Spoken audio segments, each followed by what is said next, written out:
Welcome on ambition nursing classes. तो आज हम पढ़ेंगे कि स्किन की कौन कौन से डिजीज़ होती हैं। तो डिजीज़ पढ़ने से पहले हम पहले एक बार एनाटॉमी देख लेते हैं इसकी। नेल्स और जो स्किन है, तो हमारी जो स्किन है वो इस तरह से उसकी जो स्ट्रक्चर है इस तरह से दिखाई देती है। तो हमारी स्किन तीन लेयर में या तीन लेयर होती है हमारी स्किन की। तो सबसे ऊपर की लेयर को हम बोलते हैं एपिडर्मिस, यानी जो ऊपर की तरफ होती है। फिर बीच की लेयर को हम बोलते हैं डर्मिस, और फिर हाइपोडर्मिस जो सबसे अंदर की लेयर होती है। एपिडर्मिस में हमें क्या देखने को मिलता है, उसके ऊपर हेयर्स देखने को मिलते हैं और ये बहुत ही थिन होती है। फिर आती है डर्मिस। डर्मिस के अंदर क्या होता है, हमारी जो नर्व सप्लाई है, ब्लड सप्लाई है, स्वेट ग्लैंड है, या हेयर्स की रूट है, वो कहाँ पर पाई जाती है, वो मिडिल लेयर में पाई जाती है डर्मिस के अंदर। तो हमारी डर्मिस है, डर्मिस के अंदर कौन क्या क्या होते हैं, नर्व सप्लाई होती है और आर्टरी वेन, ये इसमें पाई जाती है। और इसमें एक ग्लैंड पाई जाती है जिसे हम स्वेट ग्लैंड बोलते हैं, जो पसीने का सिक्रीशन करती है, वो स्वेट ग्लैंड होती है। इसका पोर्स जो होता है वो स्वेट पोर्स बोलते हैं, जो स्किन के ऊपरी सतह पर खुलता है, जो पसीने को सिक्रीट करता है बाहर की तरफ, यानी इस बॉडी से बाहर की तरफ सिक्रीट करता है। वो किसके थ्रू होता है, बाहर की तरफ बॉडी से स्वेट पोर की थ्रू क्या होता है, पसीना बाहर निकलता है बॉडी से। ये स्वेट ग्लैंड होती है। और नीचे की तरफ ये हेयर्स बल्ब होता है, हेयर्स बल्ब। और फिर आती है हमारी हाइपोडर्मिस, यानी जो इनर मोस्ट लेयर होती है हाइपोडर्मिस। उसमें क्या होती है, सबकुटेनियस लेयर होती है। ये ग्रीन लेयर मैंने शो किया है, सबकुटेनियस लेयर, जिसके अंदर फैट होता है, यानी एडिपोज टिश्यू पाए जाते हैं। ये हाइपोडर्मिस के अंदर होती है। फिर उसके नीचे रेड से मैंने शो किया है, उसके नीचे आती है रेड जो लेयर होती है, उसे बोलते हैं मसल्स। मसल्स के भी नीचे चलते हैं हम, तो हमें बोन्स दिखाई पड़ती है। तो ये हमारी जो स्किन है उसकी एनाटमी थी। अब हम देखते हैं नेल्स की एनाटमी। नेल्स जो होते हैं हमारे नाखून, तो नाखूनों में क्या होता है, एक होता है नेल प्लेट। नेल प्लेट जो सिंपली जितना जो बड़ा आपको नाखून है ये दिख रहा होगा, इसे ही हम बोलते हैं नेल प्लेट। और जो नेल प्लेट जिससे चिपकी रहती है, यानी अटैच रहती है, उसे हम क्या बोलते हैं, यानी जिस भी स्किन से वो अटैच रहती है उसे हम बोलते हैं नेल बेड। यानी नेल बेड से क्या अटैच रहता है, नेल प्लेट, है ना। हमारा जो नाखून है वो नेल बेड से अटैच रहता है। और जो हमें वाइट पोर्शन दिखाई देता है नाखूनों के अंदर, यानी जो स्किन है, स्किन के पास में वाइट पोर्शन जो है वो दिखाई देता है ना, उसे हम बोलते हैं लुनुला। जो वाइट पोर्शन होता है उसे क्या बोलते हैं, लुनुला। और फिर जो नाखून के ऊपर जो हमारी स्किन आई रहती है उसे बोलते हैं क्यूटिकल्स। तो ये हमारी नेल्स की एनाटमी थी और ये अ, हमारी स्किन की एनाटमी थी। अब हम पढ़ते हैं डर्मेटोसिस। डर्मेटोसिस एक ब्रॉड टर्म है। इसमें क्या होता है, जितनी भी स्किन की डिजीज़ होती है वो सभी डर्मेटोसिस के अंदर आ जाती है। यानी इसका मतलब होता है कि इस स्किन पर कोई भी एबनॉर्मलिटी दिखाई दे या कोई लीजन दिखाई दे, उसे ही हम क्या बोलते हैं, डर्मेटोसिस बोलते हैं। तो इसकी डेफिनेशन क्या है, डर्मेटोसिस क्या होता है, ये होता है इंट्यूगमेंट्री डिजीज आर कॉल्ड डर्मेटोसिस। जितनी भी इंट्यूगमेंट्री जो डिजीज होती है उसे हम क्या बोल सकते हैं, डर्मेटोसिस बोल सकते हैं। एक ब्रॉड टर्म है, इसके अंदर सभी स्किन की जो डिजीज होती है वो आती है। सबसे पहले हम कॉमन डर्मेटोसिस यानी कॉमन डिजीज पढ़ेंगे, जो किसी को भी आसानी से किसी भी हमें व्यक्ति को देखने को मिलती है। तो इसमें सबसे ऊपर की तरफ आती है विटिलिगो। विटिलिगो क्या होता है, आपने देखा होगा कई जो व्यक्ति है या लोग हैं, किसी के चेहरे पर या फिर हाथों पर या कहीं पर भी गर्दन के आसपास के एरिया में जो वाइट वाइट जो बड़े बड़े पैचेस से होते हैं उसे ही हम बोलते हैं विटिलिगो, यानी हिंदी में उसे फूल की बीमारी कुछ इस तरह से कहते हैं। मैं इसमें आपको इमेज भी दिखा दूंगा कि इमेज ऐड कर दूंगा। एक होता है मिलेनोमा। मिलेनोमा क्या होता है? एक स्किन का कैंसर होता है, यानी हाइपर पिगमेंटेशन हो जाना स्किन का कहीं से भी, उसे हम बोलते हैं मिलेनोमा। एक होता है ये सब आप इसमें देख सकते हैं इमेज में, एक्टिनिक केराटोसिस। एक्टिनिक केराटोसिस क्या होता है? जब स्किन का ओवर प्रोडक्शन हो जाना और बम्प सा बन जाना। ये क्या होता है?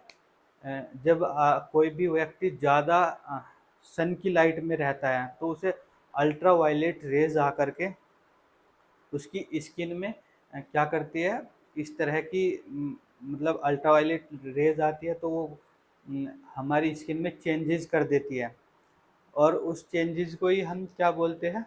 Actinic keratosis. यानी हमारी स्किन पर बम्प सा बन जाएगा, या वो कभी कभी कैंसर का रूप भी ले लेता है, स्किन कैंसर का। तो एक्टिनिक केराटोसिस हो। ओनिकोलाइसिस। ओनिकोलाइसिस क्या होता है? आपने देखा होगा जब नाखून पर चोट लग जाती है तो नाखून वहाँ से उतर जाता है उस जगह से, और वो वाइट वाइट दिखने लगता है, उसी को हम बोलते हैं ओनिकोलाइसिस। इमेज में भी आप देख सकते हैं।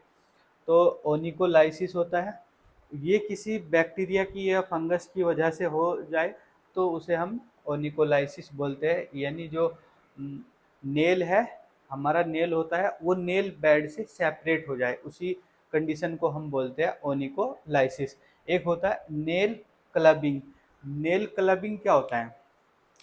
नेल क्लबिंग होता है जैसे ये हमारा क्या होता है, ये नेल है हमारा, नॉर्मल नेल्स है, तो इसकी एबनॉर्मल वो हो जाना, स्ट्रक्चर एबनॉर्मल हो जाना हमारे नेल का, तो ये इस तरह से बीच में से इस तरह से उठ गया, इसे ही हम बोलते हैं नेल क्लबिंग। यानी बीच में से ज़्यादा उठ जाना या कर्व ले लेना नेल का, उसे ही हम बोलते हैं नेल क्लबिंग। एक होता है लूपस इरिथ्रोमेटस। लूपस इरिथ्रोमेटस क्या होता है? ये एक इम्यून सिस्टम वाली जो इम्यूनोलॉजिकल डिजीज़ है, यानी हमारा इम्यून सिस्टम हमारी ही सेल्स और टिश्यू के खिलाफ फाइट करने लगता है, उसी कंडीशन को हम बोलते हैं लूपस इरिथ्रोमेटस। और उस जगह से रेड रेडनेस हमें देखने, उस एरिया पर हमें रेडनेस देखने को मिलेगी। जैसे यहाँ पर क्या है, हमारी जो इम्यून सिस्टम है उसने अटैक किया हमारी सेल्स पर, तो सेल्स पर अटैक करने के बाद जहाँ जिस एरिया पर भी हमारा इम्यून सिस्टम अटैक करेगा हमारी सेल्स या टिश्यू पर, उस एरिया में हमें रेडनेस देखने को मिलेगी। इसी वो किस कंडीशन में होता है? लूपस इरिथ्रोमेटस। एक होता है एक्नी। एक्नी क्या होता है? जब हमारे चेहरे पर जो ऑयल ग्लैंड होती हैं, ऑयल जो सिक्रीट करते हैं, उसमें ब्लॉकेज आ जाता है और फिर एक पिंपल्स बन जाता है इस तरह से, जैसे ये हमारा जो है लेयर स्किन है चेहरे की, और यहाँ पर इस तरह से कोई भी पिंपल्स बन जाना, उसे हम क्या बोलते हैं? एक्नी, किसी भी ब्लॉकेज की वजह से। एक होता है एलोपेशिया अरिएटा। एलोपेशिया क्या होता है? एलोपेशिया नॉर्मल के जो हमारे बाल है वो झड़ जाते हैं किसी भी जगह से, यानी किसी भी एरिया से, उसे ही हम क्या बोलते हैं? एलोपेशिया। अरेटा का मतलब होता है एक तरह से वहाँ पर जहाँ जैसे हम आपने देखा होगा बहुत से जो लोग हैं उसके उनके सिरों के यानी हेड में क्या होता है, इस तरह से शो होता है, वहाँ पर क्या आता है उस हिस्से में हमें हेयर्स नज़र नहीं आते, उसी कंडीशन को हम बोलते हैं एलोपेशिया अरिका अरियाटा। एक होता है इम्पिटिगो। इम्पिटिगो मैंने पिछली वीडियो में बताया था। इम्पिटिगो इम्पिटिगो क्या होता है? जिसे हम स्कूल डिजीज़ भी बोलते हैं, जो एक चिल्ड्रन में होती है और हमारे जो चेहरा होता है उसके कोनों पे जो है, यानी एक तरह से सोर्स टाइप हो जाते हैं, उसी को हम बोलते हैं इम्पिटिगो। अब हम देखते हैं वो कंडीशन जो हमें बहुत कम दिखाई देती है, जैसे एसिडर्मेटोसिस। एसिडर्मेटोसिस क्या होता है? जब किसी की या किसी पर्सन की जो स्किन है वो ग्रे कलर की हो जाए या फिर ब्लैक कलर की हो जाए कहीं से भी, उसे ही हम बोलते हैं एसिडर्मेटोसिस, ग्रे कलर की स्किन हो जाए उसे ही बोलते हैं हम एसिडर्मेटोसिस। एक होता है डर्मे डर्मेटोसिस पेपिलोसा, डर्मेटोसिस पेपिलोसा नाइग्रा। ये क्या होता है, आपने देखा होगा जैसे मस्से होते हैं, मस्से टाइप में छोटे छोटे काले काले, वे कहीं पर चेहरे पर हो जाना। मैं आपको इमेज में दिखा देता हूँ, तो ये आप इमेज में देख सकते हैं।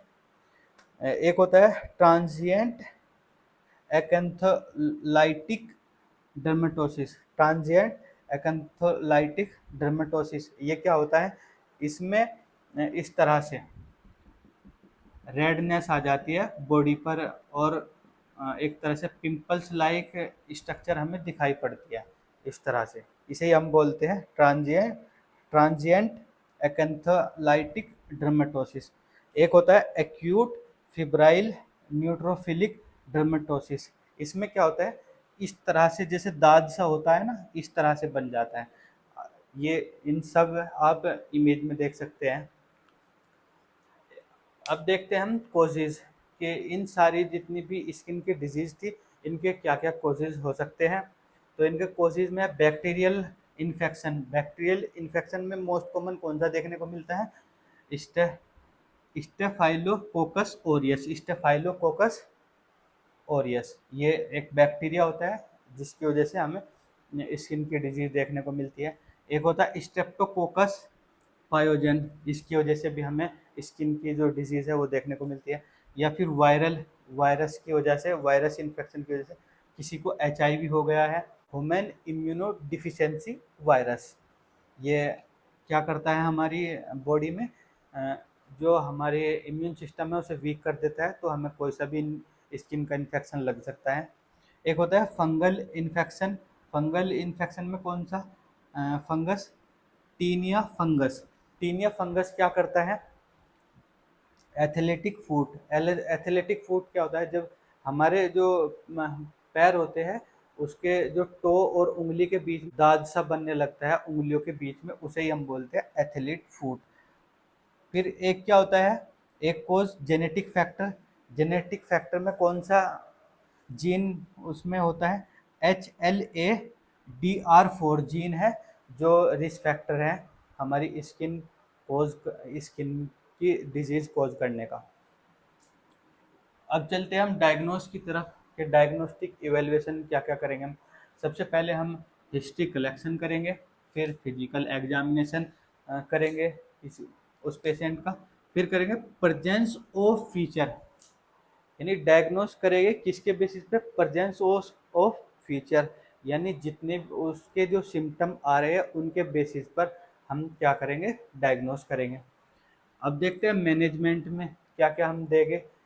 मेडिकेशन में एंटीबायोटिक देंगे जो बैक्टीरिया के अगेंस्ट काम करती है, और एंटी फंगल देंगे जो फंगस के अगेंस्ट काम करती है, और कोर्टिकोस्टेरॉइड ऑइंटमेंट देंगे, यानी क्रीम जो है इस तरह की, जो मतलब जो स्टेरॉइड होती है, स्टेरॉइड क्रीम होती है, वो लगाने के लिए हम देते हैं इसमें।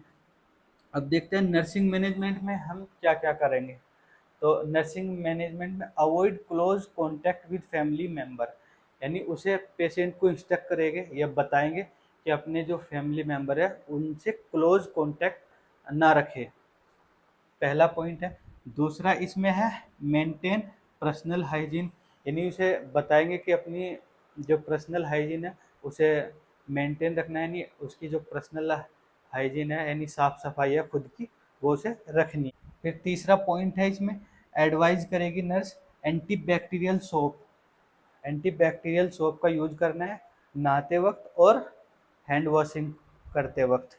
फिर इसमें क्या करेगी, अवॉइड अननेसेसरी टचिंग स्किन, यानी नर्स उसे मतलब एडवाइस करेगी कि अननेसेसरी अपनी स्किन को टच नहीं करना है। तो ये आज का हमारा टॉपिक था डर्मेटोसिस। इसमें हमने काफ़ी सारी डिजीज़ के बारे में ओवरव्यू लिया, यानी जाना। तो ये जितनी भी डिजीज़ है हम इनके बारे में नेक्स्ट लेक्चर में डिटेल में बात करेंगे।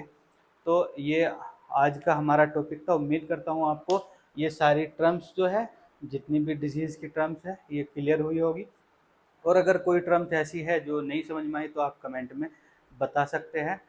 तो अगर वीडियो अच्छा लगा तो please like share and subscribe. Thank you.